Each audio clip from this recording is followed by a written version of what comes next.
आम्ही असे कृत्य करणार नाही की तुम्हाला त्रास होईल. त्यामुळे तुमचं कुटुंब माझं कुटुंब. परंतु एक प्रश्न मी तुम्हाला या ठिकाणी विचारतो. तो प्रश्न असा आहे, ज्यावेळेस माझ्या या माता भगिनी पीठ मळत होत्या, माझ्या या माता भगिनी स्वयंपाक करत होत्या, तुम्ही आम्हाला सामान काढायच्या वेळेला दिला होता, सामान नाही काढू दिलं. तुम्ही आमचे भांडे त्या ठिकाणी जपले, आमचा संसार त्या ठिकाणी जपला. मग माझ्या आईला काही त्रास झाला नसेल का? माझ्या भगिनीला वाईट वाटलं नसेल का? माझा नवरा मोलमजुरी करतो, मी मोलमजुरी करते आणि छोटंसं पत्र्याचं घर मी बांधलं, तर आम्हाला काही त्रास झाला नसेल का? मग आम्ही प्रश्न पण विचारायचा नाही की तुम्ही कायद्याला सोडून का कारवाई करता.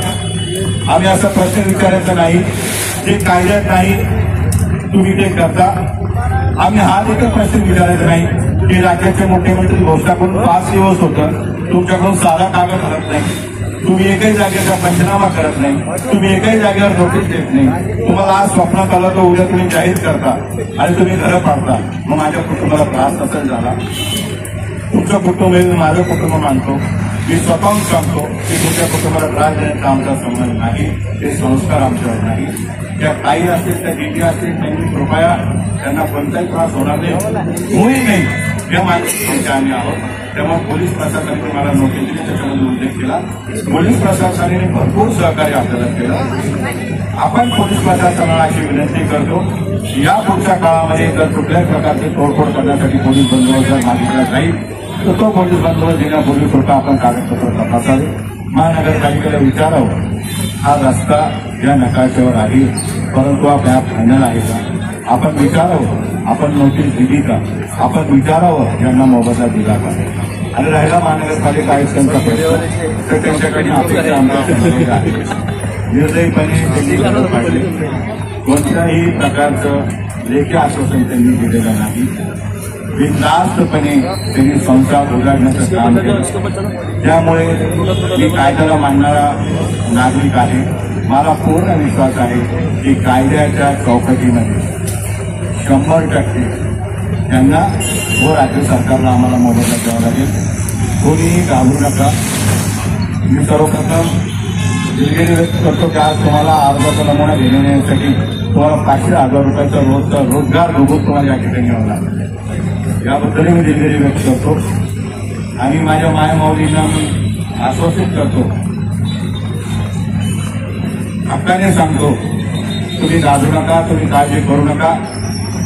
यांनी जरी तुम्हाला बेघर केला असेल परंतु राज्य सरकार व उच्च न्यायालय हे निश्चित आपल्याला न्याय देईल आणि आपल्याला न्याय मिळाल्याशिवाय आपण स्वस्थ बसणार नाही याची मी खात्री तुम्हाला या ठिकाणी देतो. टाळा वाजू नका, बिलकुल या टाळ्याने कोणालाही काही. आपलं घर पडलं, आपण बेघर झालो, आपल्याला खरं पाहिजे. आपल्याला आपण जे मेहनतीने घाम गाळून पैसे काढले ते पैसे आपण पत्रात लावले, गटरमध्ये लावले, स्लॅबमध्ये लावले, ते पैसे मार्केटमध्ये दुप्पट घेतले पाहिजे. नागरिकांनी एवढंच आवाहन करतो, आपल्याला कोणाच्याही विरोधात शब्द बोलायचा नाही. परंतु जर आपल्या घरावर मार्किंग होत असेल, आपलं घर पाडलं जात असेल तर आपण निश्चित प्रश्न विचारला पाहिजे.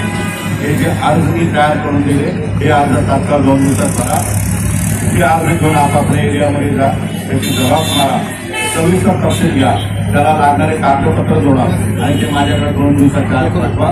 प्रत्येक एरियामध्ये आपण कॅम्प राबवणार आहोत. मैत्रिका, पडेगाव, मुकुंदवाडी, चिकलठाणा, नारेगाव, नक्षत्रवाडी, कंचनवाडी, संजयनगर, त्याच्यानंतर भवानीनगर, कंबा चौकपर्यंत तसंच काही रंगारगंज गणपतीचा भाग जिथे जिथे कारवाई झाली, जिथे जिथे कारवाई होणार आहे त्या ठिकाणी आपण हे सर्व अर्ज मला तयार करून द्यावे.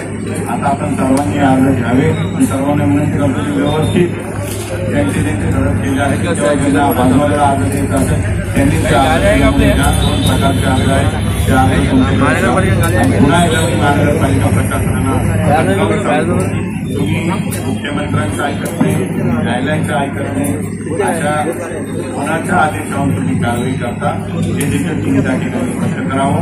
आज आम्ही तुमच्या घरासमोर आंदोलन करतो म्हणजे दुःख झालं. आज तुमच्या घरासमोर आंदोलन झालं आणि तुम्ही माझं घर पाडलं हे दुःखाचं तुम्हाला किती तरी वेदना असतील तर तुम्ही कारवाईला लागा. कोणता निर्णय कोणती कलम आहे की ज्याच्यामध्ये माणसाचं घर सोडायचं त्याला नोटीस देऊ नये असं दिलेलं आहे. माझ्या तसा कागद तुम्ही मला दाखवा. आणि आज वर्तमानपत्रात पाहिलं त्यांनी सांगितलं की सोशल मीडियामध्ये आलेल्या वक्तव्याला मी गांभीर्याने घेत नाही. महानगरपालिका आयुक्त मी जबाबदारी सांगतो जो इमर्जन्सी फंड होता त्याच्यामध्ये आणीबाणी गरज झाली. तुम्ही 2 करोड रुपये या नागरिकांचे सोशल मीडियावर खर्च केले. त्यावेळेस तुम्ही तुमचा खर्च बघितला. राज्य सरकारला कायदा करावा लागला की अधिकाऱ्यांनी वैयक्तिक इंस्टाग्राम फेसबुक अकाउंट करू नये. 2 करोड रुपये तुम्ही माझे खर्च केले तर सोशल मीडियामधून तुम्ही 2 कोटी रुपये खर्च करता. दिवसभर तुम्ही युट्यूब आणि फेसबुक बघता कोण काय म्हणतं कोण रिॲक्शन येतं. तुम्हाला आमचं आंदोलन दिसलं नाही आणि वर्तमानपत्रात तुम्ही सांगता मैं सोशल मीडिया नहीं देखता. अरे भाई आप देखो मत देखो मेरी आपकी खानदानी दुश्मनी नहीं. मेरे लोगों को न्याय चाहिए, मेरे लोगों को अधिकार चाहिए, मेरे लोगों का घर टूटा है, मेरे लोगों को पैसे चाहिए और हम पैसे लेके रहेंगे.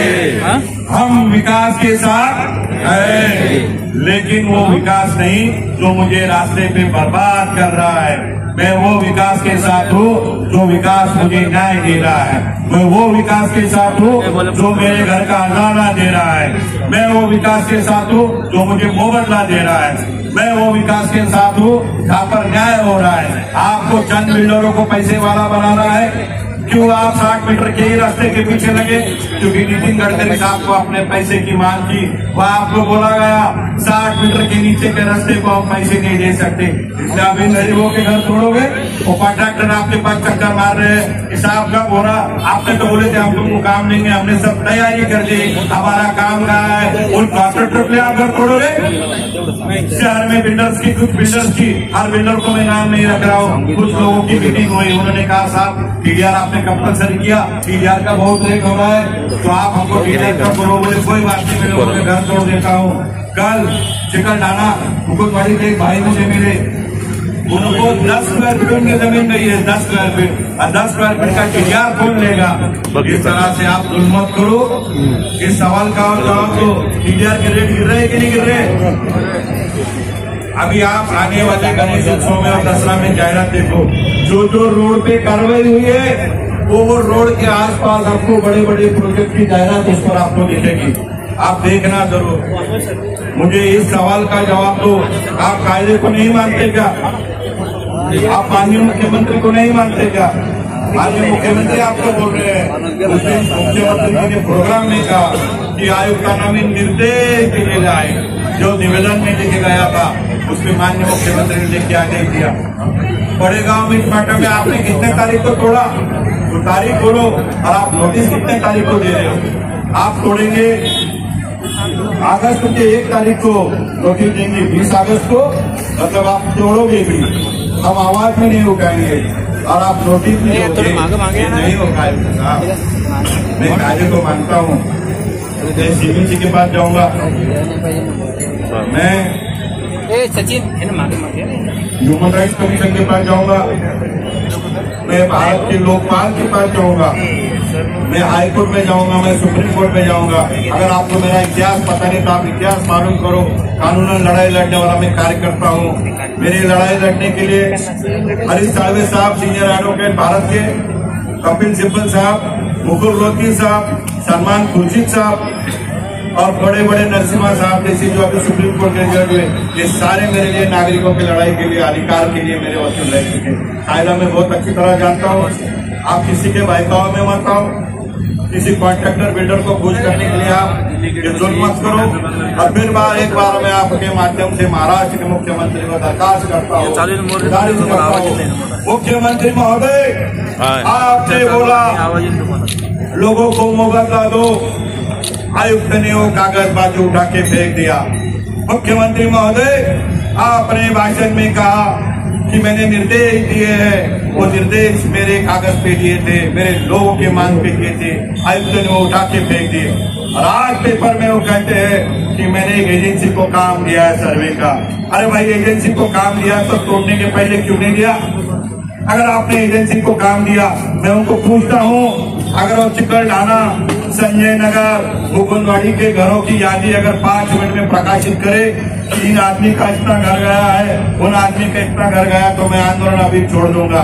पर आपको लगा मैं बादशाह हूँ, मेरे को सब लोग सलाम ठोक रहे, मैं जाऊंगा और लोगों के घर तोड़ूंगा। अगर आपके पास कागज नहीं है, आपके पास पंचनामा नहीं है, आप मुख्यमंत्री को क्या जवाब दोगे? माननीय मुख्यमंत्री महोदय, इनको देखो और मेरी एक विनती सुनो, इनकी बदली मत करना। जब तक मुझे न्याय नहीं मिलता इनकी बदली मत करना, जब तक हमें मुआवजा नहीं मिलता इनकी बदली मत करना, जब तक मेरी माँ बहनों के आंसू अब ना पोंछ दे, उनको मुआवजा नहीं दिए, इनकी बदली मत करना। साफ जिंदगी में कुछ भी काम सुनो ना सुनो नागरिकों का, इनकी बदली मत करना, क्योंकि उनको न्याय देना पड़ेगा। अगर उनकी बदली आजकल होती है, नया अधिकारी आता है, नया अधिकारी बोलेगा मुझे नहीं पता उन्होंने कैसा किया, मैं कैसे इस पे हर कागज पे उनकी दस्तखत हमें चाहिए। और आपको मैं बोलता हूँ, आपको भी कोई भड़काने की कोशिश करेगा, हमको रास्ते की लड़ाई नहीं लड़नी है, हमको कायदे की लड़ाई लड़नी है। अधिकारी और प्रशासन जब उनको कोर्ट से नोटिस आएगी, जब उनको पूछा जाएगा कि आपने किस तारीख को तोड़ा और आपने किस तारीख को नोटिस दी, तो उनपे कंटेम्प्ट ऑफ कोर्ट होगा, उनकी नौकरी जाएगी, वो सस्पेंड होंगे। तो ये करके हमको न्याय लेना है। मैं सबसे गुजारिश करता हूँ, रिक्वेस्ट करता हूँ, विनती करता हूँ, विनती करते करते ये कहता हूँ, आप ये एप्लीकेशन का फॉर्म लेकर जाइए, ये एप्लीकेशन का फॉर्म लेकर आप अपने अपने एरिया में जाइए, अपने अपने मोहल्ले में जाइए, वहां पर इस तरीके से कैंप लगाइए। कैंप लगाकर आप बोलिए, पूरी मालूमात इसमें भरिए और 2 दिन के